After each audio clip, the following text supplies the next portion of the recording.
Hi guys, it's Josh Lloyd here for your NBA DraftKings first look for Thursday. We've got 7 games on. Hit the notification button, you'll never miss one of these shows. Hit the thumbs up, leave a comment down below, make sure you are subscribed as well. All right, let's go across. Let's look at these games. First one, Philadelphia and Cleveland. Real ass-kicking potential here. The Sixers are 9-point favorites, and the total is a pretty lowly 214.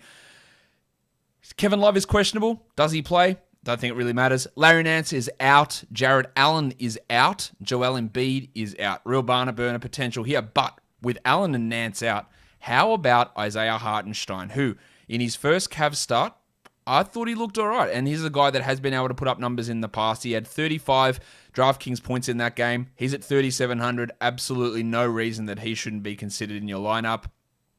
Colin Sexton's at 7,200. He's going to get lots of opportunities as well to get the ball in his hands. He's been relatively solid, averaging 39 over the last 5, which looks all right to me. And Garland's at 6,300.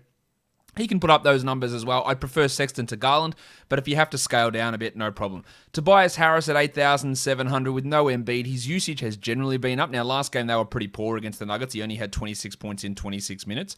But at 8,700, he can easily be a 40-plus point producer. And if Kevin Love is in fact out, then Dean Wade will likely get another start at power forward. And even if Love plays, Wade's going to get the bulk of those minutes there. He's not a particularly great player. I don't think that's shock to anyone, but 21, 29, 23, 24 fantasy points.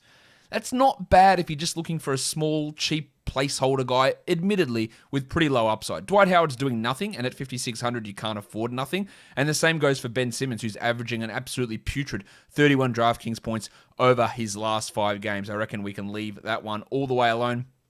Not interested in Shake, not interested in Seth in those matchup. Next up, we go to Washington. They are taking on the Detroit Pistons. This is a back-to-back for Detroit. Now, last time Detroit had a back-to-back, MC Hamidou Diallo did not play. We don't have any word at this stage whether he is going to play or not, but there's a lot of questionable tags we need to look at in this one. We've got Hamidou Diallo, who we don't know who's going to play. Brad Beal, the big one there for Washington. Dennis Smith Jr. is questionable. Hal Neto is questionable, and the Duke Wayne Ellington's also questionable. So there could be a lot of rotational changes in this one. Alex Len is likely to get another start at center, and he's likely to disappoint us once again. That is just who Alex Len is, but occasionally there'll be a big one. Very occasionally, but it happens. Look at this. 16, 16, 13, 18, 14, 36. Like, that is the epitome of a GPP play. Absolutely no reliability in cash whatsoever, but there is upside. And if Bradley Beal is out, Westbrook at 11,000, he's going to drop 70 bombs anyway. Like, he'll probably drop 60 even if Beal is in, but really big upside in the situation that Bealo is out. Diallo's at 51. I'd be pretty interested in using him, but beware, all of what he's doing the last 2 games is coming on like 90% from the line and 60% from 3 and 62% from the field. Some bullshit numbers which have no ability to stick. So there could be some disappointment, although at 5,100 I still think he can get some value. 7,200 for Jeremy Grant, put up some good numbers on Wednesday, but I'm not fully ready to trust him yet. While Beal's at 91, coming off this hip problem, if he even plays, not interested. But I would be interested a little bit in Hachimura. Now, DraftKings has bumped him all the way to 6,800 because without Beal, without Bertans, he's getting every minute and every shot in the world, it feels like. 39 and 39. In fact, 39 points in 3 of the last 4 games. There wasn't a 22-point stinker in there, but if Beal is out, he can beat a 6,800 price tag, and he can beat it pretty comfortably. Sadiq Bey had an absolute disaster today. He's at 5,700. I don't like just that level of salary. That's my only issue there. With using him, but I do expect somewhat of a bounce back performance from him in this game after letting us down a little bit on Wednesday. Next game we take a look at, we've got the Charlotte Hornets and the Brooklyn Nets. This is a back-to-back for Brooklyn, and we're going to have no Kevin Durant. We're going to have no LaMarcus Aldridge, and we're almost definitely going to have no James Harden, who had to leave Wednesday's game with hamstring tightness. They don't think it's a long-term thing, but they have absolutely no reason to push Harden through a hamstring issue. So that's going to open up minutes in other spots. Now, we know that Nick Claxton continues to impress when he's on the court and continues to frustrate us with the lack of minutes that he gets, but he can occasionally have like a 27 to 30-point performance. That puts him at least in your pool. And Malik Monk's missed the last 2 games, but he should be back, although last time he was listed probable, as he is today, he was ruled out. So hopefully he's ready to go at 4,900. Kyrie's at 9,800 with unlikely to have Harden, unlikely to have Aldridge, or not having Aldridge, and unlikely and definitely not having Durant. I like Irving at 98, although the Nets could just say screw this shit and we're resting everybody, so be aware for that. That would put Tyler Johnson 3,200 salary Tyler Johnson into the mix. I think Johnson's already in the mix if Harden sits, but if Irving's out, he's fully into the mix. And Bruce Brown at 47 is all right, but I'm not particularly interested. Devontae Graham's at 64. That salary turns me off a little bit, and so does the 63 for PJ Washington Jr., although Washington is a very, very much a feast or famine sort of player who can go bananas or can just absolutely be dog shit. And he's been dog shit the last 2 games, so hopefully we can get something big coming out of him. While 7,900 for Gordon Hayward, really good from him in the last game, but I'm not sure I feel super confident about using him at that salary. And then Terry Rozier's at 8,000. Rozier just absolutely dominating at the moment, putting up big, big numbers. I don't mind him for cash. Not sure there's really a huge scope for upside there at 8,000, but not a bad cash option for us.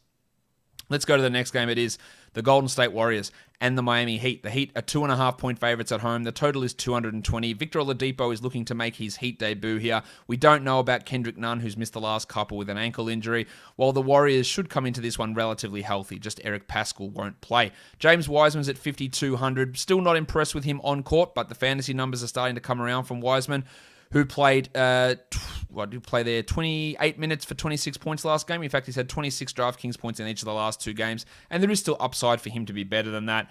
Bam Adebayo's at 8,300. I like this matchup for Bam quite a bit, even though it is a back-to-back. Him going up against Wiseman looks pretty good. And 9,000 for Jimmy Butler is probably a little bit on the high side, but the matchup can make it make sense. Now, Trevor Aries has been atrocious. He's at 4,500. Would I want to use him? Probably not. But I don't expect him to be a 16% shooter as he has been in the last 2 games. Steph Curry's at 9,600. That looks pretty good to me. I feel okay about that. The only issue I'd have is the Heat defense. That would worry me somewhat. And Andy Wiggins at 74 is too high, and 75 for Victor Oladipo in his first game. Not understanding his role or how he's going to be used is also not the gamble that I think I'd be willing to take. Next up, we look at the Orlando Magic and the New Orleans Pelicans. This one could be changed pretty significantly because both Lonzo Ball and Zion Williamson are listed as questionable for this one. Zion with this out-of-nowhere thumb injury. He's at 9,200, Zion. Pretty hard to justify putting him in when we don't have an understanding of if he plays or not, of course. Brandon Ingram at 78. I would be very interested in Ingram at 78, especially if Zion doesn't play, and if Lonzo doesn't play as well. He should be able to smash through 40. Now, his recent games have been quite up and down, but it's got actually 50-point potential here for Ingram, I think. Otto Porter's at 5,400. He had 28 last game, and he looks to be the class of the wings there in Orlando. And the class of the centers is Wendell Carter Jr. Unfortunately, Steve Clifford plays them 21 and 18 minutes respectively. But I think, given how they did in the last game, you think there's got to be a pretty big chance that Wendell especially starts at center. He's at least a tournament look for me. Eric Bledsoe at 5,100 would become into an option for me if Lonzo is out. And of course, Nickeil Alexander-Walker, who is what's he priced at? 6,100. I like that if Lonzo's out. If Lonzo's in, I'd probably fade it. And then you got Terrence Ross at 7,100. Now, he was atrocious. Couldn't hit any shots in his first game back, but he's at least a GPP guy with some significant downside, but also some significant upside. The Pelicans in this one, though, are favored by 10.5, which seems a lot for a Magic team that just did beat the Clippers. Next game we look at is the Atlanta Hawks and the San Antonio Spurs. The Spurs are coming into this one on a back-to-back, and the Hawks are going to be without John Collins. Of course, they're going to be without Cam Reddish and Chris Dunn again as well. Keldon Johnson's at 5,000. Not really interested in that. I am interested in Clint Capella at 7,700. That looks pretty strong. And DeJounte Murray at 71. He has been hitting 40s relatively regularly, so I like that. Bogdan Bogdanovic is all over the shop. He dropped an absolutely monster 46 in the last game, but that doesn't even push his average to over 28 in the last 5. I still think he's worth looking at here. Derek White's at 6,000, probably a margin too high for me. And then Trae Young at 94 looks the goods. I'd be happy to use him. And then we look at Danilo Gallinari, who should start in place of Collins and should be able to exceed a $5,200 price point. Last game. The Denver Nuggets against the LA Clippers. No back-to-backs involved in this one, but we do have an absolutely banged-up team, and that is the LA Clippers. They are without Patrick Beverley, Rajon Rondo, Serge Ibaka, and Paul George, while Monty Morris remains out for Denver, and Marcus Morris is questionable. Now, Morris at 5,300, if we do know that he is ready to go, I like that. If he is out, it's going to be Nick Batum that steps into that role. I like the Duck. Luke Kennard at 4,200 has really stepped up with Paul George out, and then Kawhi's at 93, really rock-solid floor guy. And then speaking of rock-solid, Big Chungus Nikola Jokic at 10,600. If it's a Zubats at 5,800, I'm not sure there's much upside in Zubats at that price, but really solid cash floor. Reggie Jackson at 53 is a strong option as well. While the headmaster Jamal Murray's at 77, I do like that for Jamal.